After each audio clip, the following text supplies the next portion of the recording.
Good afternoon, or good morning, or good night, or whenever you happen to be watching this. This is the video lecture for part 5 of the Camian Music and Appreciation, and this is the lecture on the Romantic period. So, the Romantic period is the next period historically in line in Western art music. We've just talked about the Classical period. The Romantic period, you can see, lasts from approximately 1820 to the year 1900. It's my personal favorite period artistically. Some of that has to do with the fact that this is when brass instruments really start to get a lot of use in various classical ensembles, so there's just a lot of the music that I get to play is from the Romantic period.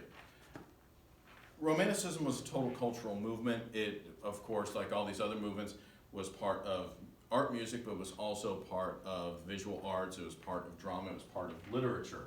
The big thing about the Romantic period is, unlike the previous era, the classical era that we've talked about, where all of the music was pretty similar. Even Beethoven, until he had his emotional crisis and artistic revolution, was writing music that was very similar to Mozart and later Haydn. In the Romantic era, it was really all about individuality. Every composer wanted their music to be unique and to sound like them. They wanted someone to hear a piece of music and be able to say, oh, that's Chopin, or oh, that's Liszt, or oh, that's Brahms, or whatever. Against the age of reason. So if we think of the classical period, the Age of Enlightenment, where a lot of things in society began to be governed by logic, and the music was very much a reflection of that. The music was very much orderly, structured. We talk about all of the different forms that they invented, like sonata form and theme and variations, and how a melody would be 8 measures long and it would be perfectly balanced, 4 measures, responded to by 4 measures, and things like that. The opposite of logic is emotion. So the Romantic period is really about emotion in the arts, in literature. Freedom of expression and pushing the boundaries, really doing things that people hadn't done before in many different ways. Now, a lot of the influences on the Romantic artist were nature. Now, this series of pictures over the next couple slides, as I've said before, open up the PowerPoint, take a close look at them.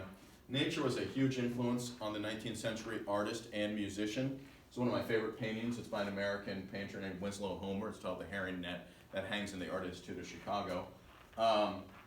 Fantasy and supernatural. This was a huge influence on the Romantic artist as well.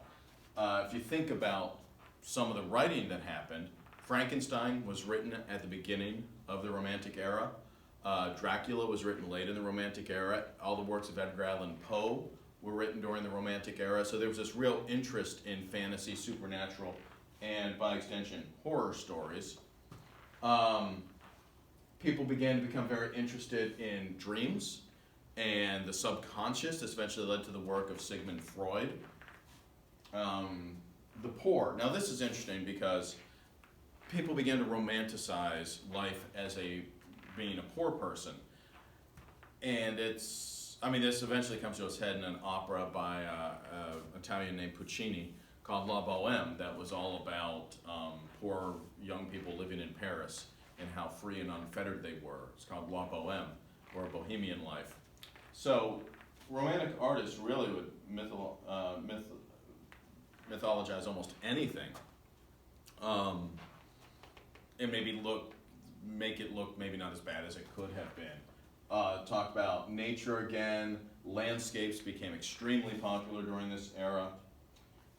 Chivalry and romance. In the Romantic era, people began to get rather interested in medieval times, but a very romanticized, there's that word again, sterilized version of medieval times, where everybody was a knight, or everybody was a lady in waiting, or a damsel in distress. If you read one of the most famous books, the King Arthur legend, is called Le Morte d'Arthur, and it was written during this period. All of the books, Ivanhoe, for example, another very famous book written during this period, everyone just seems to be splendid. There's not a whole lot of the misery that we know was a big part of the Middle Ages. And then a revival of Gothic architecture, which took place during the Middle Ages.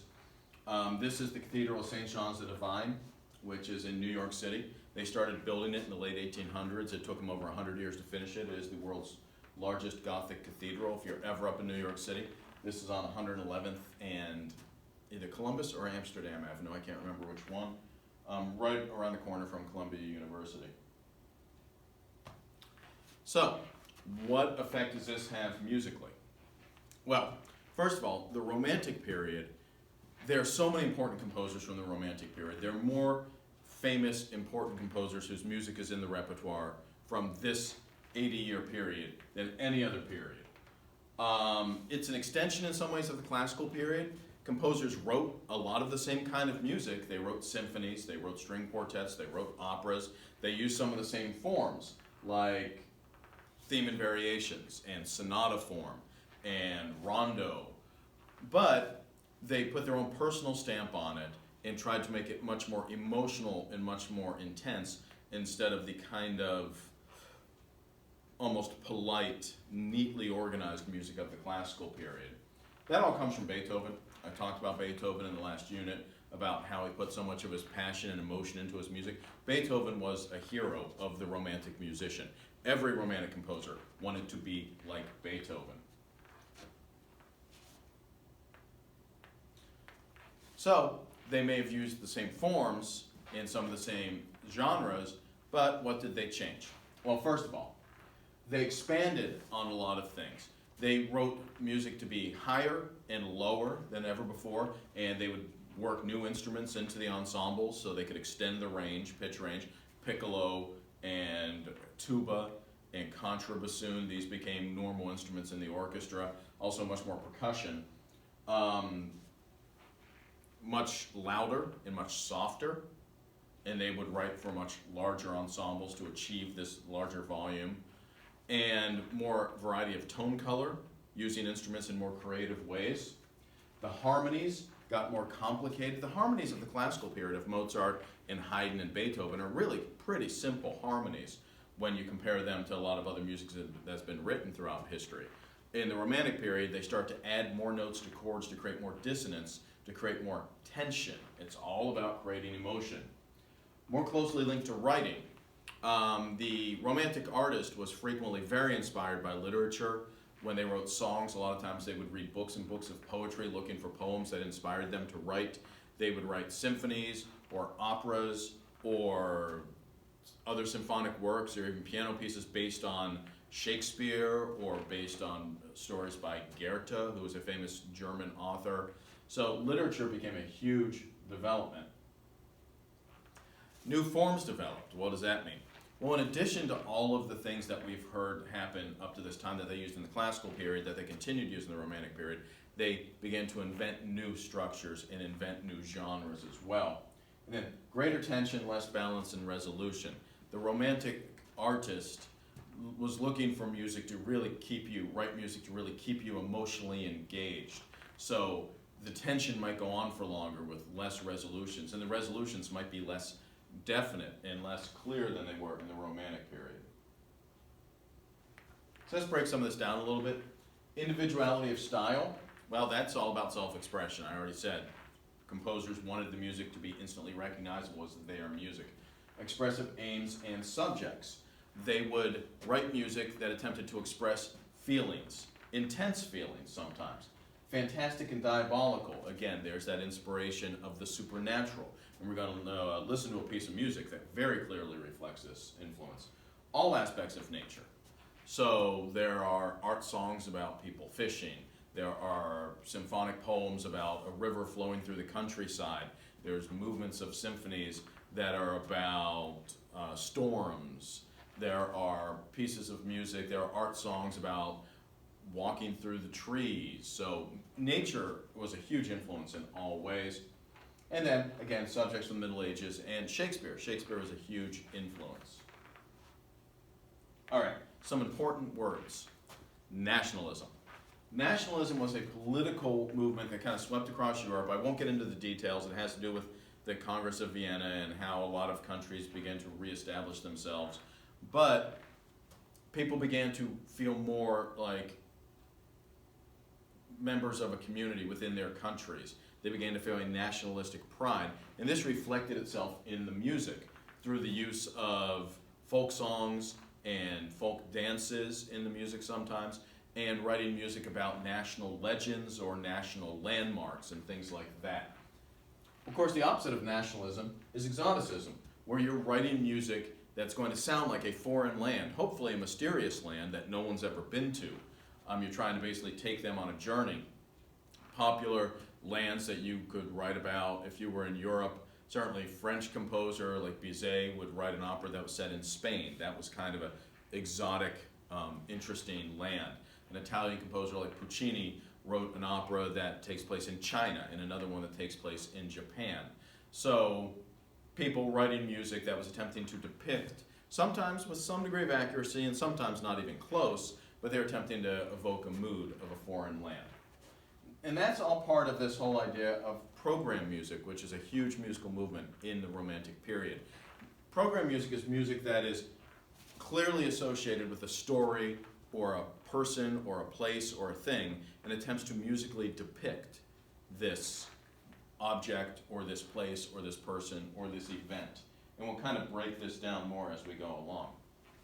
Now, the orchestra, and I'm sure you can't see this slide clearly at all on your on the video, but you can certainly see it in the PowerPoint, gets much bigger. The orchestra grows and grows and grows, whereas the orchestra of Mozart's time might only have, say, 40 musicians in it.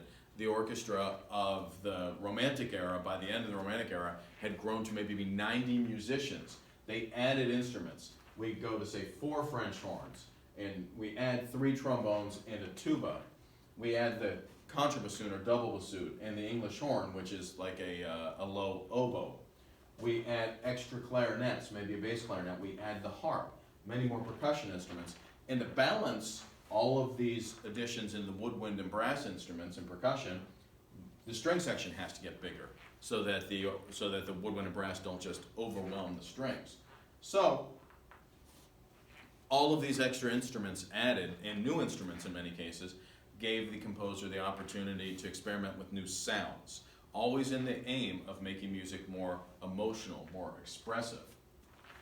Down here at the bottom of the slide, you see piano is improved. The piano originally was built with a wooden frame on the inside where the strings were stretched. By the Romantic era, they had replaced that wooden frame with a cast iron frame, which meant you could play a lot louder on it, and it also had a different sound, an improved sound that sustained more and carried better. So the piano really becomes a huge part of the Romantic era, and we'll discuss that as we go on through the chapter. Other characteristics. Well, colorful harmony. What composers started to do is they would write for more dissonant chords. Instead of just a simple 3-note chord, they would add a 4th, a 5th, even a 6th note to create dissonance. This dissonance creating tension, propelling the music forward, and they would delay the resolution to make sure people were emotionally engaged until that resolution comes, and it would be a very satisfying moment. Expanded range. Talked about this already. Dynamics. Even when they wrote for this huge orchestra, even when they were writing for 90 musicians on stage, yes, they would write for them to play super loud. In the music of Mozart, you never see more than 2 Fs, which is fortissimo, which means very loud. In the Romantic era, by the end of the Romantic era, there's a piece by Tchaikovsky that has the trombones playing 5 Fs. Fortissimo, which means very, very, very, very loud. But we also have to play very, very soft. Even with this large ensemble, sometimes the musicians are instructed to play as soft as possible. 4 and even 5 Ps, again in that piece by Tchaikovsky I played. Talk about pitch, tempo. The tempos begin to get more exaggerated. Slower to really heighten the emotion, faster to really propel a lot of energy in ways that you really hadn't heard before. Form. One interesting facet, just like the large orchestra was used to play extremely loud but also extremely soft, composers went in 2 different directions. They took music and expanded it so that it was huge. They would take a symphony, a Mozart symphony might last 25 minutes. By the end of the 1800s, a Bruckner symphony might last 90 minutes, an hour and a half of a symphony. There are single movements of Bruckner symphonies or Mahler symphonies that are longer than entire symphonies written by Haydn and Mozart. In addition to expanding these in operas, you go from a 2-hour opera to a German composer named Richard Wagner, who we're going to listen to a little later, wrote operas that lasted 5 hours and had 2 intermissions. But they also created miniature forms. Very short pieces of music that sometimes only required 1 or 2 performers that could be performed at home. So like an art song, which only required a singer and a piano player. And an art song might only last 2 or 3 minutes. Piano pieces that you just play by yourself, 1 performer, and some piano pieces from this era only last 40, 45 seconds. Of course, other ones are longer, but composers were pushing the envelope, both in very short and very long forms. So, how did the composers make a living? This was coming throughout the classical era. If you remember, we talked about how Haydn was a servant and Mozart was a servant who became a freelance musician, and then Beethoven was only ever a freelance musician. In the Romantic era, the vast majority of composers were only freelance musicians because, well, there are a couple reasons. First of all, after the French Revolution and the Napoleonic Wars and the Congress of Vienna, there were just a lot fewer members of the aristocracy. There weren't so many courts of the extremely wealthy. A lot of the members of nobility had been killed in these revolutions and wars, and the nations became states that were governed by more democratic principles, so there were fewer members of the nobility, and what members of the nobility there were didn't have the incredible wealth and power that they used to have. So a musician couldn't necessarily go working for a rich person because there weren't so many jobs available in that field. Also, the church, as it has throughout history, from the total cultural dominance it had in the Middle Ages, in every era, the church has become less powerful. So there wasn't as much money and stability in working for the church. So you became a freelance musician. How did you make money? A number of revenue streams. You could teach lessons. You could teach lessons to, in some cases, to the wealthy, like Chopin, or to more middle class people. That's one income stream. You would write your music and you would publish it in the hopes that people would buy it to perform at home, because everyone who could afford a piano, and much of the middle class, most members of the middle class had a keyboard instrument of some sort at home. People would entertain themselves by performing music at home with themselves and their family and their friends. So composers would write music and publish music that could be performed at home by a group of friends or family members. Another income stream, some of them became conductors. Hector Berlioz became a famous conductor, staging performances of not just his own music, which was standard up to that time, but of other people's music. He became known as an interpreter of music. Or they would become music critics or journalists, like Robert Schumann started a music magazine. So these are all, and you would stage public performances of your music where you'd rent out a hall and hire the musicians and do all the advertising and perform the music, and enough people bought tickets, then you could pay off all the bills that you just ran up, and you'd make some money, which meant you got to, well, number one, eat food that week, and number two, you could stage another performance. These are all income streams, and this was all inspired by the way Beethoven led his life, and also this individuality we've talked about also looks back at Beethoven, because if you remember, Beethoven wrote the music he wanted to write, and he took as long composing it as he wanted to take, just so he could get it exactly how he wanted it. That's what all composers in the Romantic era strove to do. Talked about this, kind of jumped a slide ahead of myself there. Composers wrote for the middle class, public concerts, music conservatories. Training has now shifted in the 1800s from this idea of either coming from a family of musicians or studying with the apprentice and master relationship. Now they founded conservatories. The first one was the Paris Conservatory, founded in the late 1700s, schools of music where people, didn't matter what class of society you were from or whether you were from a family of musicians, you could go and study music if you showed the talent and the ability. So today, thousands of universities around the world have music programs. Of course, we have a music program right here at Delaware State where students come and they study with the music faculty, of which I'm a member, and they try and receive training, and they work hard so that they can go out, they can be a teacher, or they can be a performer, or they can be a producer, any number of things. that all started, the concept of doing that all started over 200 years ago now, of going to school for music. And then, as I mentioned, private music making, and that's where composers would write music to try and sell it to the public.